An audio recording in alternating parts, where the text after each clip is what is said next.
Baik, selamat pagi untuk kita semua. Yang terhormat Frater David Jeddah Cemen, SPD, NPD selaku penguji 1. Yang terhormat Ibu Maria de Roste Melania Meo, SPD GR sebagai penguji 2. Yang terhormat Ibu Maria Bunda, SPD GR sebagai penguji 3 sekaligus guru pembimbing kami.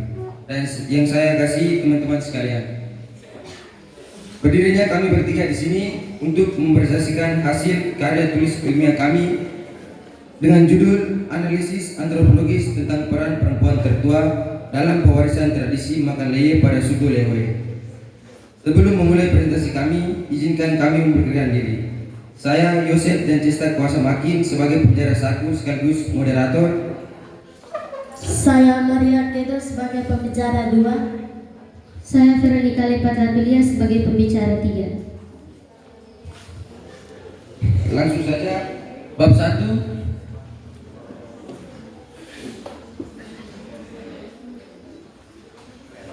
Latar belakang.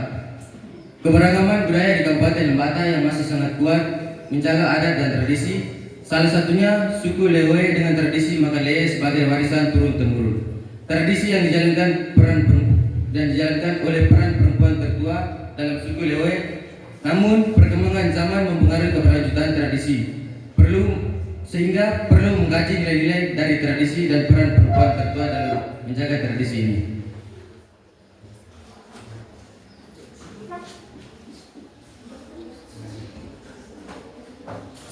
Berikut berdasarkan latar belakang dirumuskanlah 3 rumusan masalah. Yang pertama, bagaimana sejarah tradisi makan leye pada suku Lewe. Yang kedua, bagaimana peran tertua dalam pewarisan tradisi makan leye pada suku Lewe. Yang ketiga, apa saja nilai-nilai yang diwariskan melalui tradisi makan leye oleh perempuan tertua. Yang berikut ada tujuan dan manfaat. Yang pertama, mengetahui sejarah tradisi makan leye pada suku Lewe. Yang kedua, untuk mendeskripsikan peran perempuan tertua dalam pewarisan tradisi makan leye pada suku Lewe. Yang ketiga, untuk mengetahui dan memahami nilai-nilai yang diwariskan melalui tradisi makan leye oleh peran perempuan tertua. Peneliti diharapkan memberikan manfaat secara teoris dan praktis. Berikut kajian teori. Frater dan Ibu penguji bisa melihat di halaman 5 sampai 17.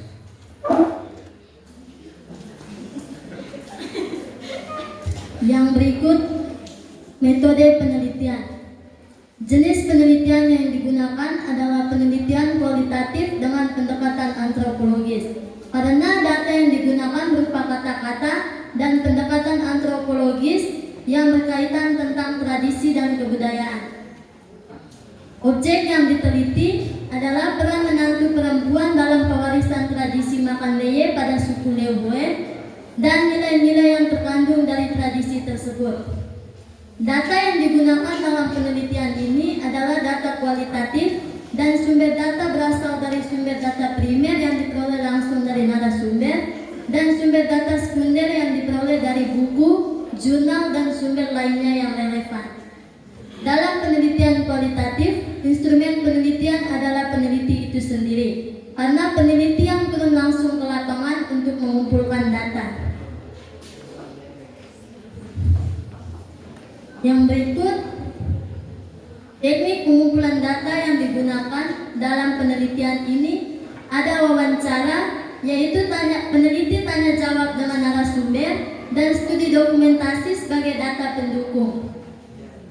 Teknik analisis data dalam penelitian ini ada 3 tahap, diantaranya reduksi data, yaitu merangkum dan menyaring informasi yang relevan. Yang kedua, penyajian data dilakukan dalam uraian naratif yang tersusun rapi sehingga dapat memahami gambaran keseluruhan dari peneliti. Yang ketiga, penarikan kesimpulan dan memverifikasi kesimpulan berdasarkan data agar hasilnya valid dan dapat dipertanggungjawabkan. Ada 3 tahap yang dilakukan peneliti untuk menyelesaikan penelitian, yaitu yang pertama tahap persiapan, di mana peneliti menentukan judul, menentukan fokus dan rumusan masalah dalam penelitian. Yang kedua, tahap pelaksanaan. Tahap ini peneliti mengumpulkan data di lapangan pada hari Sabtu 7 7 Maret dan Minggu 8 Maret 2026 di Desa Huelea 2. Yang ketiga, tahap penyelesaian. Tahap ini akhir dari rangkaian penelitian. Peneliti menganalisis data, penarikan kesimpulan, lalu menyusun secara sistematis dalam bentuk karya tulis ilmiah. Yang berikut pembahasan. Yang pertama, sejarah dari tradisi makan leye pada suku Lehue. Sejarah ini berasal dari legenda yang diceritakan turun-temurun, berawal dari kondisi kampung yang mengalami kejadian alam di mana menyebabkan kampung tersebut menjadi berkabut dan gelap. Seorang tokoh leluhur bernama Aubeni, dia bekerja sebagai penyadap tuak. Suatu ketika ia melihat di bawah pohon tuak itu tumbuh sebatang pohon jagung yang sudah berbuah. Setiap hari ia selalu membelai rambut dari buah jagung tersebut. Kemudian ia berkata jika jagung tersebut berubah jadi sosok perempuan, maka ia akan menikah dengan perempuan tersebut. Suatu hari ketika sedang mengiris tuak, ia melihat bahwa jagung tersebut sudah menjadi sosok perempuan. Ia kemudian mengambil sarung lalu membaluti tubuh dari perempuan tersebut. Mereka kemudian menikah dan dikaruniai seorang anak bernama Oreng Au. Oreng Au ini juga punya 3 orang anak lagi bernama Beni Oreng, Buya Oreng, dan Au Oreng. Ketiga anak ini yang menjadi leluhur dari ketiga suku besar Lehue, yaitu Lehue Take, Lehue Payong, dan Lehue Tubar. Kondisi kampung itu masih dalam keadaan gelap dan berkabut, sehingga Aubeni ini yang membuat busur dan panah dari batang leye. Kemudian sebelum ia memanah kabut tersebut, mereka membuat perjanjian. Jika kabut tersebut hilang, maka mereka akan mengonsumsi leye seumur hidupnya. Jadi ketika ia memanah, kabut tersebut pun hilang. Sejak saat itu, suku tersebut mengonsumsi leye seumur hidupnya. Yang berikut peran perempuan tertua dalam pewarisan tradisi ini. Yang pertama, perempuan berperan sebagai pelaksana tradisi. Perempuan itu merupakan pelaku utama dalam tradisi ini. Sebagai kewajiban adat, menantu perempuan dalam menjalankan tradisi ini. Berdasarkan hasil wawancara, menjalankan tradisi ini bukan atas kepentingan pribadi, melainkan tanggung jawab besar terhadap suku tersebut. Tradisi ini bukan sekedar kebiasaan makan, tetapi bentuk tanggung jawab adat yang harus perempuan itu jaga. Sehingga perempuan tertua itu, ia menjadi simbol dari keberlanjutan tradisi tersebut. Berdasarkan perspektif antropologi, peran ini menunjukkan bahwa tradisi dalam suku tersebut dapat bertahan melalui praktik yang dilakukan sehari-hari. Kebiasaan yang dilakukan secara terus-menerus akan menjadi bagian dari sistem budaya yang membentuk identitas dalam suatu kelompok. Yang berikut peran perempuan sebagai penjaga aturan adat. Selain sebagai pelaksana, ia juga berperan menjaga aturan adat. Ada beberapa pantangan yang harus ia jalankan, yaitu pantangan makan tidak boleh mengonsumsi jagung, mengonsumsi beras, daun kelor, juga beberapa jenis makanan lainnya. Pelanggaran terhadap aturan adat ini diyakini dapat membawa musibah seperti sakit atau musibah lainnya yang diyakini itu sebagai bentuk dari hukum adat. Dalam kajian antropologi, aturan ini merupakan bagian dari sistem kepercayaan dan norma budaya yang mengatur perilaku masyarakat agar tetap sesuai dengan nilai-nilai dari tradisi. Yang ketiga, peran perempuan sebagai pewaris dan pendidik budaya. Melalui pelaksanaan tradisi ini, ia menjadi contoh bagi generasi muda tentang pentingnya menjaga adat dan budaya. Tradisi yang dilakukan sehari-hari menjadi sarana pembelajaran agar generasi muda memahami bahwa tradisi ini merupakan bagian dari identitas budaya mereka. Dalam perspektif antropologi, hal ini disebut sebagai proses transmisi budaya, yaitu pewaris nilai dan budaya dari satu generasi ke generasi berikutnya melalui praktik yang dilakukan secara terus-menerus sehingga budaya itu tetap lestari. Adapun nilai-nilai yang diwariskan oleh perempuan tertua, yang pertama, nilai tanggung jawab. Tradisi ini mengajarkan nilai tanggung jawab kepada generasi muda, di mana perempuan yang menjalankan tradisi ini tidak hanya untuk kepentingan pribadi tetapi tanggung jawab besar terhadap suku. Yang kedua, nilai penghormatan terhadap leluhur. Tradisi ini merupakan warisan dari nenek moyang yang harus dijaga. Dengan tetap menjalankannya, masyarakat menunjukkan rasa hormat dan penghargaan kepada leluhur. Selain itu, tradisi ini juga menjadi cara untuk menjaga hubungan antara generasi sekarang dan juga para leluhur. Yang ketiga, nilai ketaatan terhadap adat atau kebudayaan. Dalam tradisi ini terdapat aturan dan pantangan yang harus ia jaga, seperti larangan mengonsumsi makanan-makanan yang sudah saya jelaskan sebelumnya. Pelanggaran terhadap aturan ini diyakini dapat membawa dampak buruk bagi keluarga atau bagi individu itu tersendiri. Hal ini mengajarkan pentingnya ketaatan dan penghormatan kepada adat. Yang keempat, nilai sosial. Tradisi ini memperkuat rasa kebersamaan dan solidaritas dalam keluarga. Meskipun hanya dijalankan oleh menantu perempuan tertua dalam keluarga, namun keluarga besar bertanggung jawab untuk menjaga keberlangsungan dari tradisi ini. Hal ini terbukti dari dukungan masyarakat dan pemerintah desa dalam melestarikan tanaman leye ini. Pemerintah desa mewajibkan masyarakat untuk menanam tanaman ini, juga memberikan bibit bagi masyarakat. Yang kelima, nilai religius dan kepercayaan. Tradisi ini mengandung nilai religius yang berkaitan dengan kepercayaan masyarakat. Pelanggaran terhadap pantangan ini diyakini dapat menimbulkan musibah seperti sakit atau gagal panen. Terbukti bahwa nenek yang menjalankan tradisi ini kini berusia 91 tahun namun tidak pernah mengalami sakit berat dalam hidupnya. Menjalankan tradisi ini juga bentuk sebagai penghormatan kepada alam dan komitmen spiritual kepada leluhur yang juga berkaitan dengan legenda dari Audeni. Yang keenam, nilai edukatif. Tradisi ini menjadi sarana pembelajaran bagi generasi muda untuk memahami dan menghargai budaya mereka. Perempuan tertua menjadi contoh dalam pelaksanaan tradisi. Nilai ini tidak terbatas pada teori saja, namun bukti nyata ditunjukkan oleh generasi muda yang mengembangkan inovasi melalui kelompok Leye Lehue dengan mengolah leye menjadi berbagai produk seperti kopi, sereal, kue, dan bose yang telah diuji dan dipasarkan. Berdasarkan penjelasan, kami dapat menyimpulkan hasil analisis antropologi menunjukkan bahwa perempuan tertua tidak hanya menjalankan tradisi ini sebagai kepentingan pribadi, tetapi tanggung jawab besar. Ia mengajarkan nilai-nilai budaya dan keberlanjutan dari tradisi ini tidak bergantung pada perempuan saja, tetapi juga pemerintah desa dan generasi juga berperan. Hal ini menunjukkan bahwa tradisi ini tidak hanya dipertahankan, tetapi berkembang sesuai dengan zaman. Saran dalam penelitian ini diharapkan memperkuat kerjasama masyarakat dan pemerintah desa dalam kelompok Leye Lehue, dukungan pemerintah desa dalam pengembangan leye, juga lembaga pendidikan dapat memperkuat tradisi leye. Sekian presentasi dari kami ucapkan terima kasih, kami kembalikan ke Ibu. Oke, baik, kita beri aplaus untuk kelompok 2 ya. Baik, kita berikan waktu sepenuhnya pada tim penguji. Iya, terima kasih banyak. Kita tepuk tangan dulu untuk dua kandidat dulu dan satu dari bupati Lembata nanti ya. Gitu toh? Oke, karena mau berbicara tentang masalah budaya, ya.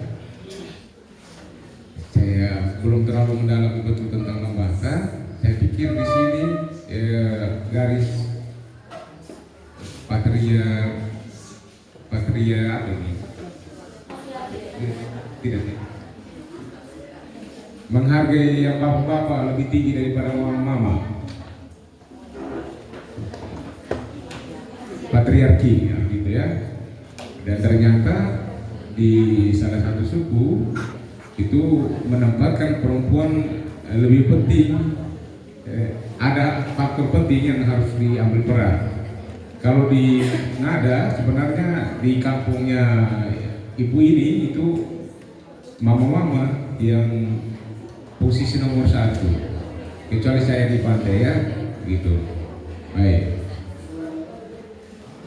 Kalian pergi di bidang, berapa kali kalian pergi?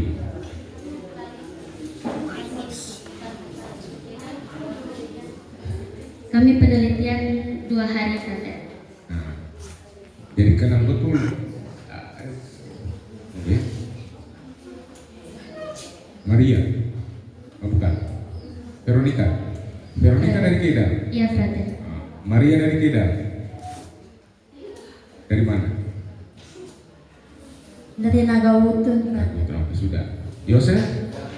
Ampe. Terima kasih karena sudah mau belajar tentang Edang ya. Nah itu ya, itu salah satu hal yang positif bahwa Tidak harus orang Kedah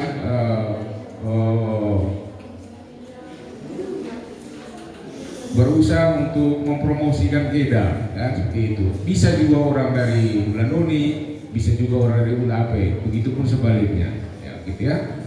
Oke.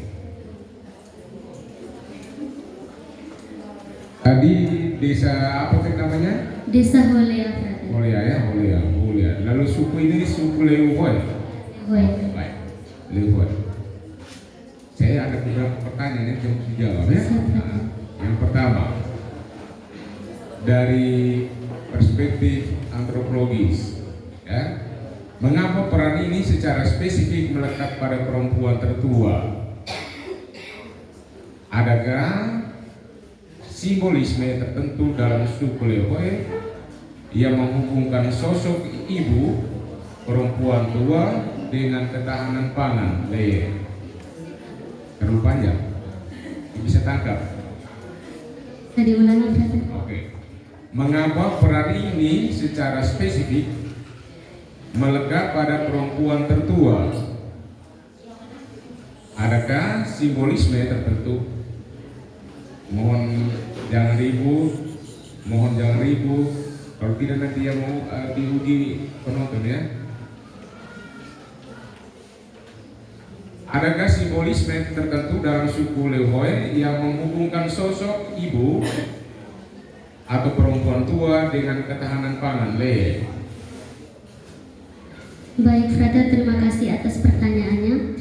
Jadi, mengapa perempuan ini menjadi pelaku dalam tradisi ini? Karena selain dari legenda dari tradisi ini, di mana perempuan yang dinikahi oleh leluhur Auben ini juga berasal dari jagung, sehingga terus saat mereka membuat perjanjian itu, mereka tidak boleh mengonsumsi jagung dan makanan lainnya, hanya mengonsumsi leye. Juga berdasarkan kaitannya dengan ketahanan pangan, berdasarkan penelitian relevan yang kami ambil dari peneliti bernama Francisca Mariana Luka dalam penelitian sepiring leye untuk selamanya. Dalam penelitian ini dijelaskan bahwa produksi leye yang terbatas membuat aturan baru muncul, di mana hanya perempuan tertua tersebut yang mengonsumsi leye. Sekian, Frater. Jawaban hampir oke, ya, tapi lihat ini konsep ini ya. Perempuan itu lebih teliti dibanding laki-laki ya. Seperti itu nanti lihat seperti ini ya. Nah, itu saya tidak tahu apa benar, tapi hampir semua ilmu mengatakan demikian. Yang lebih teliti adalah perempuan. Nah, kemungkinan itu di Kedah, di suku ini menempatkan perempuan di atas ya. Ini jawaban yang saya sudah siapkan jawaban ini. Yang kau tanya, saya tanya apa kamu jawab begitu? Ya. Yang kamu jawab saya sudah siap sebenarnya. Perempuan tertua dianggap sebagai rahim budaya, itu penting. Ya, rahim. Nah, kalau tidak ada itu tidak bisa. Ya, seperti ibu yang melahirkan kita dalam struktur suku Leuhoy, mereka adalah pemegang memori kolektif, betul? Hanya ibu itu yang bisa cerita, dia bisa tahu ya. Oke. Leye membutuhkan ketelatenan dalam pengolahan. Bapak tidak bisa. Iya, betul. Betul. Maka dia umurnya panjang ibu itu kan. Dan perempuan tertua adalah penjaga standar kualitas dan ritual agar leye tetap sakral dan bergizi. Ya, betul. Betul, Frater. Kamu betul. Oke, baik ya. Oke, kalau betul oke ya, ke situ ya. Semoga ibu-ibu di Sumatera ini semakin dikuatkan, lalu anak-anak perempuan semakin diteguhkan. Jangan ongkang-ongkang, jangan tidak sadar bahwa kamu perempuan dan pikir perempuan tidak bisa buat apa-apa kan, seperti itu ya. Oke, jaga diri baik-baik. Terima kasih sudah angkat metode ini. Masih ada lagi, ya, semoga tidak dimarahi oleh yang ini, karena ini cukup baik. Ada hanya dua kemarin saya sudah katakan yang namanya antropologi ya, budaya itu. Yang berikut ini transmisi nilai. Transmisi ya. Nah, tahu juga istilah ini? Iya, Frater. Bagaimana cara perempuan tertua ini mewariskan teknik pembuatan lei kepada generasi muda?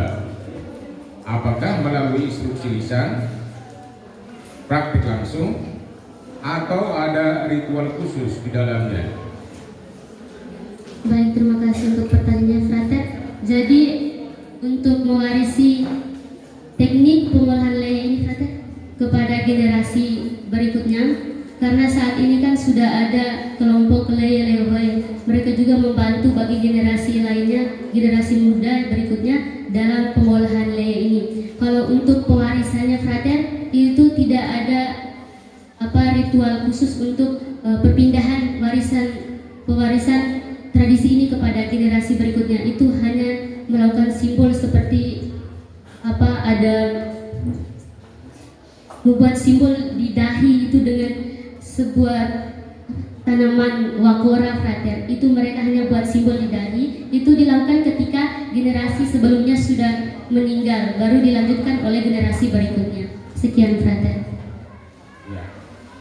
Ada istilah kerennya itu social bonding, harap diajarkannya itu ibu berdua. Nah, itu kan harap diajarkannya itu. Pewarisan dilakukan melalui metode magang alami, ya, seperti itu ya. Nah, tidak ada yang tertulis segala macam itu ya. Anak cucu dilibatkan langsung di dapur saat proses pengolahan. Di sini terjadi komunikasi antar generasi yang memperkuat ikatan kekeluargaan. Seperti itu. Masih ada lagi satu, nanti ibu disilakan Dewi apa kemudian. Baik, terima kasih. Yang pertama Provisia untuk Acis, Emi dan juga Feli yang sudah menyelesaikan karya tulisnya dengan sangat baik. Sejak kemarin ini kelompok pertama yang berkaitan dengan budaya. Kalau kemarin rata-rata semuanya eksperimen. Nah, kalian untuk hari kedua sampai dari kemarin sampai hari ini kelompok pertama yang membahas tentang budaya, Provisia untuk itu. Nah, untuk ibu yang pertama dalam penulisan lebih memperhatikan margin. Kalau ibu perhatikan ada yang tidak ada pengaturan margin dan banyak tulisan yang tidak ada spasinya. Terus juga masih ada banyak kata yang kekurangan huruf. Contoh, misalkan yang harusnya makan jadinya makan, sehingga mengalami perbedaan tafsiran di situ. Terus yang berikut, karena ini kaitannya budaya, ibu juga pendatang, jadi ini informasi tambahan bagi ibu. Kalau ibu melihat sepintas dari judul, nah di sini kaitannya tentang peran perempuan tertua dalam pewarisan tradisi makan leye pada suku Lehue. Nah, setelah ibu buka dalam karya tulisnya dan ibu baca, di sini menegaskan lagi subjeknya adalah menantu perempuan tertua. Nah, sekarang yang mau ibu tanyakan seperti ini. Kalau dari judul sepintas, tadi ibu berpikir tradisi ini dijalankan oleh semua perempuan, intinya dia adalah anak sulung dalam keluarga. Betul berdasarkan judulnya, karena hanya menjelaskan peran perempuan tertua saja. Ini berdasarkan judul. Tapi begitu masuk lagi ke dalam, di sini sudah memilah ternyata bukan semua perempuan tertua, tetapi hanya dikhususkan pada menantu perempuan tertua dalam keluarga. Betul, Feli? Betul, Ibu. Nah, berarti di sini sarannya Ibu, sebaiknya dalam judul dipertegas kalau memang hanya menantu perempuan, maka wajib ditambahkan kata menantu supaya tidak ada perbedaan tafsiran. Karena perempuan tertua dengan menantu perempuan tertua itu beda. Seperti tadi gue bilang, kalau perempuan tertua entah dia menikah atau tidak menikah, intinya dia sulung dalam rumah, maka dia wajib menjalankan ritual atau tradisi ini. Tetapi nyatanya kan hanya menantu perempuan tertua saja, sehingga dipertegas lagi pada bagian judulnya. Nah, sekarang Feli berasal dari desa yang ini, Lehue. Iya, Ibu. Feli anak sulung atau bukan? Saya tidak dari suku tersebut, Ibu. Berarti baik, terima kasih. Nah, kira-kira berarti pertanyaan sekarang untuk Emi dengan Ancis yang notabene bukan berasal dari wilayah Kedang. Nah, kira-kira untuk Ancis dan Emi yang sama-sama juga ke Kedang untuk 2 hari penelitian, kira-kira setelah, kalau dibaca dari sini semuanya dikumpulkan dengan wawancara.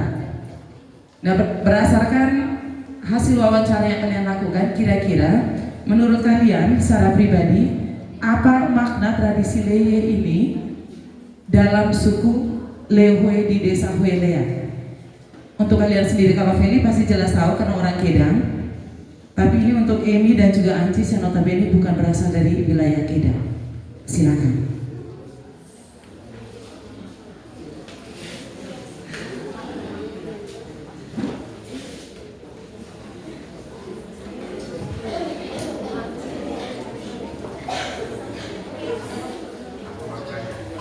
Maknanya dari kamu dua, jangan diperhatikan dari karya tulis lagi.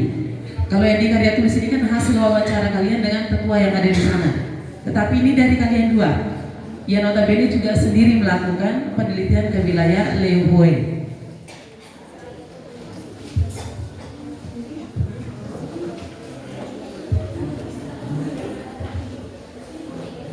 Makna yang saya dapat dari hasil penelitian kami ini, ketahui bahwa peran perempuan tertua di desa Huelea menjunjung tinggi adat istiadat. Perempuan sangat dihargai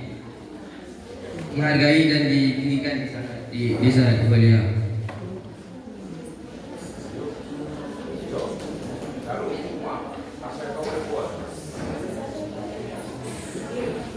Yang harus saya lakukan, saya lebih menghargai perempuan.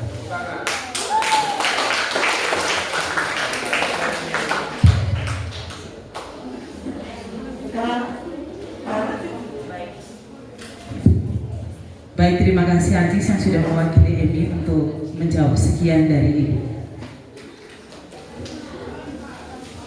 Oke, baik. Terima kasih kepada Frater Kepala Sekolah selaku penguji 1 dan juga Ibu Leni sebagai penguji 2. Dan profesiat untuk Ancis, Veronica dan Maria Kedok yang sudah menyelesaikan tulisan karya tulis ilmiah. Seperti yang dikatakan oleh Ibu Leni bahwa kali pertama setelah pelaksanaan JKTI dari kemarin sampai hari ini itu mengambil tentang kebudayaan. Ini menjadi tulisan ini Ibu harap bahwa ada beberapa masukan dan perbaiki, mungkin akan segera dilakukan revisi. Yang berikut berkaitan dengan yang disampaikan Ibu Leni tadi, ada beberapa catatan spasi. Ini juga mereka edit sendiri, Ancis dan edit, jadi mungkin ada proses pembelajaran. Jadi saya akui betul dia duduk dan edit sendiri dan print, semuanya pakai print, tidak ada fotokopi. Oke, mungkin itu saja dari saya sebagai pembicara.